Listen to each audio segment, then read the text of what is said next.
ವೀಕ್ಷಕರೇ, ರಾಜ್ಯ ಸರ್ಕಾರ 3 ವರ್ಷ ತುಂಬಿದ ಈ ಒಂದು ಸಂದರ್ಭದಲ್ಲಿ ಅನೇಕ ವಿಚಾರಗಳ ವಿಮರ್ಶೆಯನ್ನ ನಾವು ಮಾಡ್ತಾ ಇದ್ದೀವಿ. ಅವರು ಸಾಧನಾ ಸಮಾವೇಶ ಅಂತ ಮಾಡ್ಕೊಂಡ್ರು, ಆದರೆ ಎಷ್ಟು ಮಟ್ಟಿಗೆ ಸಾಧನೆ ಆಗಿದೆ ಅಥವಾ ಬರೀ ವೇದನೆನ, ಜನರ ರೋದನೆನ, ಏನಿದೆ ಪರಿಸ್ಥಿತಿ ಅನ್ನುವಂಥ ಒಂದು ವಿಮರ್ಶೆಯನ್ನ ನಾವು ಮಾಡ್ತಾ ಇದ್ವಿ.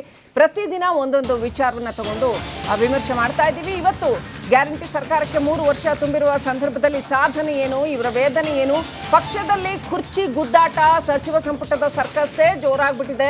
ರಾಜ್ಯದ ಜನರ ಕಾಳಜಿಯನ್ನ ಮರೆತೇ ಬಿಟ್ಟಿದೆಯಾ ಸರ್ಕಾರ? ಯಾಕೆ ಇದನ್ನೆಲ್ಲ ನಾವು ಇಷ್ಟು ಸ್ಟ್ರಾಂಗ್ ಆಗಿ ಕೇಳ್ತಾ ಇದ್ದೀವಿ ಅಂತಂದ್ರೆ, ಕರ್ನಾಟಕದ ಜನ ಬಹುಮತ ಕೊಟ್ಟಿದ್ದಾರೆ, ಪೂರ್ಣ ಬಹುಮತ ಕೊಟ್ಟಿದ್ದಾರೆ. ಇದು ಸಮ್ಮಿಶ್ರ ಸರ್ಕಾರ ಅಲ್ಲ. ಆಫ್ಟರ್ ಲಾಂಗ್ ಟೈಮ್ ಕರ್ನಾಟಕದ ಜನ ನೀವು ಕರೆಕ್ಟ್ ಆಗಿ ಆಡಳಿತ ನಡೆಸಿ ಅಂತ ಬಹುಮತ ಕೊಟ್ಟಿದ್ದಾರೆ. ಹಾಗಾಗಿ ಜನಸ್ಪಂದನೆ ಕಾರ್ಯಕ್ರಮವನ್ನ ಎಷ್ಟರ ಮಟ್ಟಿಗೆ ಮಾಡಿದ್ದಾರೆ ಅಥವಾ ಮಾಡಿಲ್ಲ? ವೀಕ್ಷಕರೇ, ರಿಪಬ್ಲಿಕ್ ಕನ್ನಡದಲ್ಲಿ ಜನಸ್ಪಂದನೆ ಕಾರ್ಯಕ್ರಮಗಳ ಅಂಕಿಅಂಶ ನಿಮ್ಮ ಮುಂದೆ.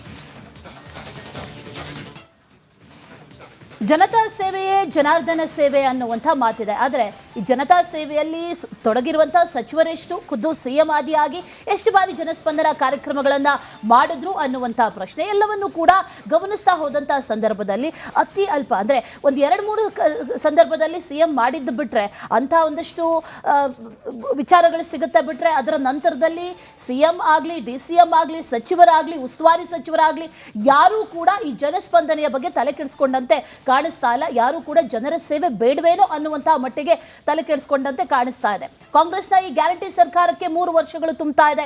ಸಂಭ್ರಮದಿಂದ ಸಾಧನಾ ಸಮಾವೇಶವನ್ನ ಮಾಡಿಕೊಂಡ್ರು. ಆದರೆ ಕಾಂಗ್ರೆಸ್ ಸರ್ಕಾರ ಬಂದ ಬಳಿಕ ಜನರ ಕಷ್ಟಗಳಿಗೆ ಸ್ಪಂದನೆ ಸಿಕ್ಕಿದ್ಯಾ ಅನ್ನುವಂಥ ಪ್ರಶ್ನೆ, ಇಲ್ಲ ಜನರಿಂದ ದೂರವಾಗಿ ಎಲ್ಲೊಂದ್ ಕಡೆ ಉಳಿದಿದ್ಯಾ, ಜನ ಹಾಗೂ ಸರ್ಕಾರದ ಮಧ್ಯೆ ದೊಡ್ಡ ಗ್ಯಾಪ್ ಕ್ರಿಯೇಟ್ ಆಗಿದ್ಯಾ, ಗ್ಯಾಪ್ ಯಾಕೆ ಇನ್ಫ್ಯಾಕ್ಟ್ ಕಂದಕನೇ ಕ್ರಿಯೇಟ್ ಆಗಿದ್ಯಾ ಅನ್ನುವಂಥ ಒಂದಷ್ಟು ಪ್ರಶ್ನೆಗಳಿದೆ. ಸರ್ಕಾರದ ಈ ಸಾಧನೆ ವೇದನೆಗಳ ಇಂಚಿಂಚು ಮಾಹಿತಿಯನ್ನ ನಿಮ್ಮ ರಿಪಬ್ಲಿಕ್ ಕನ್ನಡ ಸವಿಸ್ತಾರವಾಗಿ ನಿಮ್ಮ ಮುಂದೆ ಇಡ್ತಾ ಹೋಗುತ್ತೆ. ಸಿದ್ದರಾಮಯ್ಯ ಸರ್ಕಾರದ ಸಚಿವರು ಈ ಜನಸ್ಪಂದನೆ ಕಾರ್ಯಕ್ರಮಗಳನ್ನು ಎಷ್ಟರ ಮಟ್ಟಿಗೆ ಕಾರ್ಯಗತಗೊಳಿಸಿದ್ದಾರೆ, ಇದೆಲ್ಲದರ ಬಗ್ಗೆ ವರದಿ ಇದೆ, ನೋಡ್ಕೊಂಬನ್ನಿ. ಮೊದಲೆರಡು ವರ್ಷದಲ್ಲಿ ಸ್ಪಂದಿಸಿದ್ದ ಸರ್ಕಾರ 3ನೇ ವರ್ಷದಲ್ಲಿ ಜನಸ್ಪಂದನೆ ಮರ್ತಿದ್ದು ಏಕೆ? ಜನಸೇವೆಗಿಂತ ಪವರ್ ಶೇರಿಂಗ್ ಪಾಲಿಟಿಕ್ಸ್ ಮುಖ್ಯ ಎಂಬ ವಿಚಾರದಲ್ಲಿ ಸಿಎಂ DCM ಬ್ಯುಸಿಯಾದ್ರ? ಮತ್ತೊಂದು ಕಡೆಗೆ 2 ತಿಂಗಳಿಗೊಮ್ಮೆ ಜನಸ್ಪಂದನೆ ಕಾರ್ಯಕ್ರಮ ಮಾಡಿ ಎಂಬ ಸೂಚನೆಯನ್ನು ಸಿಎಂ ಸಿದ್ದರಾಮಯ್ಯ ಕೊಟ್ಟರು, ಡೋಂಟ್ ಕೇರ್ ಎನ್ನುವಂತಹ ಪರಿಸ್ಥಿತಿಗೆ ಸಚಿವರು ಬಂದಿದ್ದ. ವೀಕ್ಷಕರೇ, ರಾಜ್ಯ ಸರ್ಕಾರ 3 ವರ್ಷ ತುಂಬಿದ ಈ ಒಂದು ಸಂದರ್ಭದಲ್ಲಿ ಅನೇಕ ವಿಚಾರಗಳ ವಿಮರ್ಶೆಯನ್ನ ನಾವು ಮಾಡ್ತಾ ಇದ್ವಿ. ಅವರು ಸಾಧನಾ ಸಮಾವೇಶ ಅಂತ ಮಾಡ್ಕೊಂಡ್ರು, ಆದರೆ ಎಷ್ಟು ಮಟ್ಟಿಗೆ ಸಾಧನೆ ಆಗಿದೆ ಅಥವಾ ಬರೀ ವೇದನೆನ, ಜನರ ರೋದನೆನ, ಏನಿದೆ ಪರಿಸ್ಥಿತಿ ಅನ್ನುವಂಥ ಒಂದು ವಿಮರ್ಶೆಯನ್ನ ನಾವು ಮಾಡ್ತಾ ಇದ್ವಿ. ಪ್ರತಿದಿನ ಒಂದೊಂದು ವಿಚಾರವನ್ನ ತಗೊಂಡು ಆ ವಿಮರ್ಶೆ ಮಾಡ್ತಾ ಇದ್ದೀವಿ. ಇವತ್ತು ಗ್ಯಾರಂಟಿ ಸರ್ಕಾರಕ್ಕೆ 3 ವರ್ಷ ತುಂಬಿರುವ ಸಂದರ್ಭದಲ್ಲಿ ಸಾಧನೆ ಏನು, ಇವರ ವೇದನೆ ಏನು, ಪಕ್ಷದಲ್ಲಿ ಕುರ್ಚಿ ಗುದ್ದಾಟ, ಸಚಿವ ಸಂಪುಟದ ಸರ್ಕಸ್ಸೇ ಜೋರಾಗ್ಬಿಟ್ಟಿದೆ. ರಾಜ್ಯದ ಜನರ ಕಾಳಜಿಯನ್ನ ಮರೆತೇ ಬಿಟ್ಟಿದೆಯಾ ಸರ್ಕಾರ? ಯಾಕೆ ಇದನ್ನೆಲ್ಲ ನಾವು ಇಷ್ಟು ಸ್ಟ್ರಾಂಗ್ ಆಗಿ ಕೇಳ್ತಾ ಇದ್ದೀವಿ ಅಂತಂದ್ರೆ, ಕರ್ನಾಟಕದ ಜನ ಬಹುಮತ ಕೊಟ್ಟಿದ್ದಾರೆ, ಪೂರ್ಣ ಬಹುಮತ ಕೊಟ್ಟಿದ್ದಾರೆ. ಇದು ಸಮ್ಮಿಶ್ರ ಸರ್ಕಾರ ಅಲ್ಲ. ಆಫ್ಟರ್ ಲಾಂಗ್ ಟೈಮ್ ಕರ್ನಾಟಕದ ಜನ ನೀವು ಕರೆಕ್ಟ್ ಆಗಿ ಆಡಳಿತ ನಡೆಸಿ ಅಂತ ಬಹುಮತ ಕೊಟ್ಟಿದ್ದಾರೆ. ಹಾಗಾಗಿ ಜನಸ್ಪಂದನೆ ಕಾರ್ಯಕ್ರಮವನ್ನ ಎಷ್ಟರ ಮಟ್ಟಿಗೆ ಮಾಡಿದ್ದಾರೆ ಅಥವಾ ಮಾಡಿಲ್ಲ? ವೀಕ್ಷಕರೇ, ರಿಪಬ್ಲಿಕ್ ಕನ್ನಡದಲ್ಲಿ ಜನಸ್ಪಂದನೆ ಕಾರ್ಯಕ್ರಮಗಳ ಅಂಕಿಅಂಶ ನಿಮ್ಮ ಮುಂದೆ.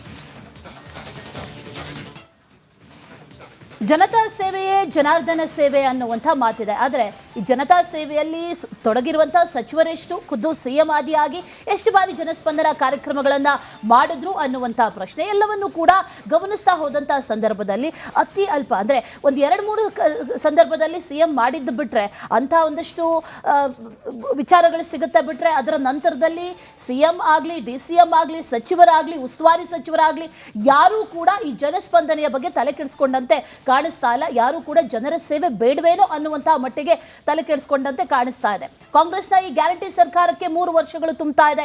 ಸಂಭ್ರಮದಿಂದ ಸಾಧನಾ ಸಮಾವೇಶವನ್ನ ಮಾಡಿಕೊಂಡ್ರು. ಆದರೆ ಕಾಂಗ್ರೆಸ್ ಸರ್ಕಾರ ಬಂದ ಬಳಿಕ ಜನರ ಕಷ್ಟಗಳಿಗೆ ಸ್ಪಂದನೆ ಸಿಕ್ಕಿದ್ಯಾ ಅನ್ನುವಂಥ ಪ್ರಶ್ನೆ, ಇಲ್ಲ ಜನರಿಂದ ದೂರವಾಗಿ ಎಲ್ಲೊಂದ್ ಕಡೆ ಉಳಿದಿದ್ಯಾ, ಜನ ಹಾಗೂ ಸರ್ಕಾರದ ಮಧ್ಯೆ ದೊಡ್ಡ ಗ್ಯಾಪ್ ಕ್ರಿಯೇಟ್ ಆಗಿದ್ಯಾ, ಗ್ಯಾಪ್ ಯಾಕೆ ಇನ್ಫ್ಯಾಕ್ಟ್ ಕಂದಕನೇ ಕ್ರಿಯೇಟ್ ಆಗಿದ್ಯಾ ಅನ್ನುವಂಥ ಒಂದಷ್ಟು ಪ್ರಶ್ನೆಗಳಿದೆ. ಸರ್ಕಾರದ ಈ ಸಾಧನೆ ವೇದನೆಗಳ ಇಂಚಿಂಚು ಮಾಹಿತಿಯನ್ನ ನಿಮ್ಮ ರಿಪಬ್ಲಿಕ್ ಕನ್ನಡ ಸವಿಸ್ತಾರವಾಗಿ ನಿಮ್ಮ ಮುಂದೆ ಇಡ್ತಾ ಹೋಗುತ್ತೆ. ಸಿದ್ದರಾಮಯ್ಯ ಸರ್ಕಾರದ ಸಚಿವರು ಈ ಜನಸ್ಪಂದನೆ ಕಾರ್ಯಕ್ರಮಗಳನ್ನು ಎಷ್ಟರ ಮಟ್ಟಿಗೆ ಕಾರ್ಯಗತಗೊಳಿಸಿದ್ದಾರೆ, ಇದೆಲ್ಲದರ ಬಗ್ಗೆ ವರದಿ ಇದೆ, ನೋಡ್ಕೊಂಬನ್ನಿ. ಮೊದಲೆರಡು ವರ್ಷದಲ್ಲಿ ಸ್ಪಂದಿಸಿದ್ದ ಸರ್ಕಾರ ಮೂರನೇ ವರ್ಷದಲ್ಲಿ ಜನಸ್ಪಂದನೆ ಮರ್ತಿದ್ದು ಏಕೆ? ಜನಸೇವೆಗಿಂತ ಪವರ್ ಶೇರಿಂಗ್ ಪಾಲಿಟಿಕ್ಸ್ ಮುಖ್ಯ ಎಂಬ ವಿಚಾರದಲ್ಲಿ CM DCM ಬಿಜಿಯಾದ್ರ. ಮತ್ತೊಂದು ಕಡೆಗೆ 2 ತಿಂಗಳಿಗೊಮ್ಮೆ ಜನಸ್ಪಂದನೆ ಕಾರ್ಯಕ್ರಮ ಮಾಡಿ ಎಂಬ ಸೂಚನೆಯನ್ನು CM ಸಿದ್ದರಾಮಯ್ಯ ಕೊಟ್ಟರು. ಡೋಂಟ್ ಕೇರ್ ಎನ್ನುವಂತಹ ಪರಿಸ್ಥಿತಿಗೆ ಸಚಿವರು ಬಂದಿದ್ದು ಯಾಕೆ?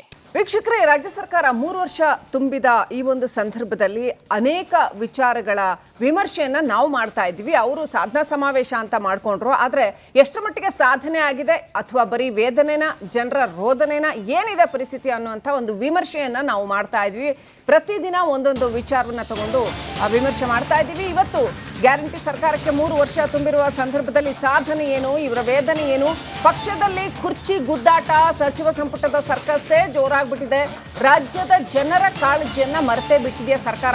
ಯಾಕೆ ಇದನ್ನೆಲ್ಲ ನಾವು ಇಷ್ಟು ಸ್ಟ್ರಾಂಗ್ ಆಗಿ ಕೇಳ್ತಾ ಇದ್ದೀವಿ ಅಂತಂದ್ರೆ, ಕರ್ನಾಟಕದ ಜನ ಬಹುಮತ ಕೊಟ್ಟಿದ್ದಾರೆ, ಪೂರ್ಣ ಬಹುಮತ ಕೊಟ್ಟಿದ್ದಾರೆ.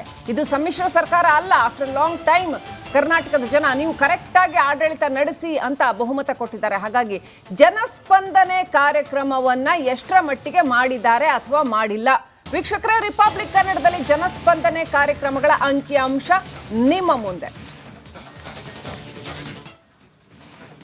ಜನತಾ ಸೇವೆಯೇ ಜನಾರ್ದನ ಸೇವೆ ಅನ್ನುವಂಥ ಮಾತಿದೆ. ಆದರೆ ಈ ಜನತಾ ಸೇವೆಯಲ್ಲಿ ತೊಡಗಿರುವಂಥ ಸಚಿವರೆಷ್ಟು, ಖುದ್ದು CM ಆದಿಯಾಗಿ ಎಷ್ಟು ಬಾರಿ ಜನಸ್ಪಂದನ ಕಾರ್ಯಕ್ರಮಗಳನ್ನು ಮಾಡಿದ್ರು ಅನ್ನುವಂಥ ಪ್ರಶ್ನೆ ಎಲ್ಲವನ್ನು ಕೂಡ ಗಮನಿಸ್ತಾ ಹೋದಂಥ ಸಂದರ್ಭದಲ್ಲಿ ಅತಿ ಅಲ್ಪ, ಅಂದರೆ ಒಂದು 2-3 ಸಂದರ್ಭದಲ್ಲಿ CM ಮಾಡಿದ್ದು ಬಿಟ್ಟರೆ, ಅಂಥ ಒಂದಷ್ಟು ವಿಚಾರಗಳು ಸಿಗುತ್ತೆ ಬಿಟ್ಟರೆ, ಅದರ ನಂತರದಲ್ಲಿ CM ಆಗಲಿ, DCM ಆಗಲಿ, ಸಚಿವರಾಗಲಿ, ಉಸ್ತುವಾರಿ ಸಚಿವರಾಗಲಿ ಯಾರೂ ಕೂಡ ಈ ಜನಸ್ಪಂದನೆಯ ಬಗ್ಗೆ ತಲೆ ಕೆಡಿಸ್ಕೊಂಡಂತೆ ಕಾಣಿಸ್ತಾ ಇಲ್ಲ. ಯಾರು ಕೂಡ ಜನರ ಸೇವೆ ಬೇಡವೇನೋ ಅನ್ನುವಂತಹ ಮಟ್ಟಿಗೆ ತಲೆ ಕೆಡಿಸ್ಕೊಂಡಂತೆ ಕಾಣಿಸ್ತಾ ಇದೆ. ಕಾಂಗ್ರೆಸ್ನ ಈ ಗ್ಯಾರಂಟಿ ಸರ್ಕಾರಕ್ಕೆ 3 ವರ್ಷಗಳು ತುಂಬುತ್ತಾ ಇದೆ.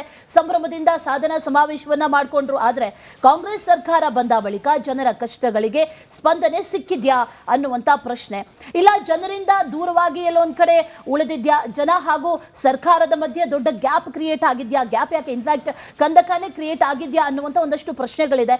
ಸರ್ಕಾರದ ಈ ಸಾಧನೆ ವೇದನೆಗಳ ಇಂಚಿಂಚು ಮಾಹಿತಿಯನ್ನ ನಿಮ್ಮ ರಿಪಬ್ಲಿಕ್ ಕನ್ನಡ ಸವಿಸ್ತಾರವಾಗಿ ನಿಮ್ಮ ಮುಂದೆ ಇಡ್ತಾ ಹೋಗುತ್ತೆ. ಸಿದ್ದರಾಮಯ್ಯ ಸರ್ಕಾರದ ಸಚಿವರು ಈ ಜನಸ್ಪಂದನೆ ಕಾರ್ಯಕ್ರಮಗಳನ್ನು ಎಷ್ಟರ ಮಟ್ಟಿಗೆ ಕಾರ್ಯಗತಗೊಳಿಸಿದ್ದಾರೆ, ಇದೆಲ್ಲದರ ಬಗ್ಗೆ ವರದಿ ಇದೆ, ನೋಡ್ಕೊಂಬನ್ನಿ.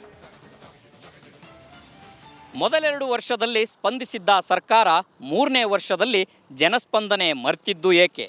ಜನಸೇವೆಗಿಂತ ಪವರ್ ಶೇರಿಂಗ್ ಪಾಲಿಟಿಕ್ಸ್ ಮುಖ್ಯ ಎಂಬ ವಿಚಾರದಲ್ಲಿ CM DCM ಬಿಜಿಯಾದ್ರ.